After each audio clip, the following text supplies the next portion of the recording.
قوم عاد ایک ایسی قوم تھی جو بڑے طاقتور تھے۔ 40 ہاتھ جتنا قد، 800 سے 900 سال کی عمر، نہ بوڑھے ہوتے نہ بیمار ہوتے، نہ دانت ٹوٹتے نہ نظر کمزور ہوتی، جوان تندرست اور توانا رہتے، بس انہیں صرف موت آتی تھی اور کچھ نہیں ہوتا تھا، صرف موت آتی تھی۔ ان کی طرف اللہ تعالیٰ نے حضرت ہود علیہ السلام کو بھیجا۔ انہوں نے ایک اللہ کی دعوت دی، اللہ کی پکڑ سے ڈرایا، مگر وہ بولے، اے ہود، ہمارے خداؤں نے تیری عقل خراب کر دی ہے، جا کے اپنے نفل پڑھ، ہمیں نہ ڈرا، ہمیں نہ ٹوک، تیرے کہنے پر کیا ہم اپنے باپ دادا کا چلن چھوڑ دیں؟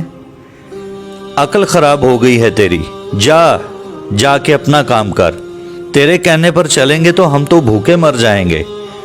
انہوں نے شرک، ظلم اور گناہوں کے طوفان سے اللہ کو للکارا، تکبر اور غرور میں بدمست بولے۔ ترجمہ: اب قوم عاد نے تو بے وجہ زمین میں سرکشی شروع کر دی اور کہنے لگے، ہم سے زور آور کون ہے؟ کیا انہیں یہ نظر نہیں آیا کہ جس نے اسے پیدا کیا وہ ان سے بہت ہی زیادہ طاقتور ہے؟ وہ آخر تک ہماری آیتوں کا انکار ہی کرتے رہے۔ کوئی ہے ہم سے زیادہ طاقتور تو لاؤ، ہمیں کس سے ڈراتے ہو؟ اللہ نے قحط بھیجا، بھوک لگی، سارا غلہ کھا گئے، مال مویشی کھا گئے، حرام پر آ گئے، چوہے بلی کتے کھا گئے، سانپ کھا گئے، درخت گرا کر اس کے پتے کھا گئے، بھوک نہ مٹی، نہ بارش ہوئی، نہ قطرہ گرا، نہ غلہ اگا۔ پھر تنگ آ کر اپنا ایک وفد بیت اللہ بھیجا۔ ان کا دستور تھا جب مصیبت آتی تو اوپر والے کو پکار اٹھتے، جب دور ہو جاتی تو اپنے بتوں کو پوجنے لگتے۔ بیت اللہ وفد گیا اور کہا، ہمارے لیے اللہ سے دعا کرو کہ بارش برسائے۔ اللہ نے 3 بادل پیش کیے، کالا، سفید، سرخ۔ اللہ نے فرمایا، ان میں سے ایک کا انتخاب کرو۔ انہوں نے آپس میں مشورہ کیا کہ سرخ میں تو ہوا ہوتی ہے، سفید خالی ہوتا ہے، کالے میں پانی ہوتا ہے، کالا مانگو۔ اللہ تعالیٰ نے کہا، واپس پہنچو، بادل بھیجتا ہوں۔ وہ خوشی خوشی واپس آئے۔ سب لوگ ایک میدان میں جمع ہوئے، بادل آیا، وہ ناچنے لگے کہ اب بارش ہوگی، قحط مٹے گا، کھانے کو ملے گا۔ کیا پتا تھا کہ وہ بارش نہیں بلکہ اللہ کا عذاب ہے، جو تم ہود سے کہتے تھے کہ لے آ، جس سے ہم کو ڈراتا ہے۔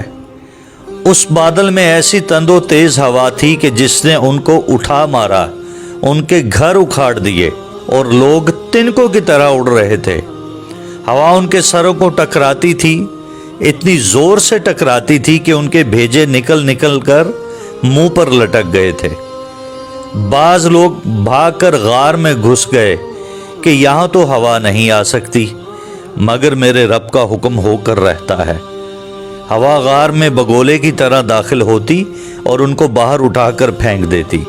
اللہ نے فرمایا، کیا کوئی باقی بچا ہے؟ اللہ تعالیٰ نے ان کو ہلاک کر کے دکھایا کہ جب تم اللہ کی اور اس کے رسول کی نافرمانی کرتے ہو، اللہ تم پر ایسی جگہ سے عذاب بھیجے گا جہاں سے تم گمان بھی نہیں کر سکتے۔ جو گناہ قوم عاد نے کیا وہ ہم نہیں کر رہے؟ کیا ہم اللہ کی حدوں کو پار نہیں کر گئے؟ کیا ہم نے اللہ کو اپنی نافرمانی سے نہیں للکارا ہوا؟ آئیے توبہ کریں، اللہ سے ڈریں اور قرآن پر عمل کریں۔ جن گناہوں کو ہم معمولی سمجھتے ہیں، اللہ نے ان گناہوں پر پوری قومیں زمین بوس کر دی ہیں۔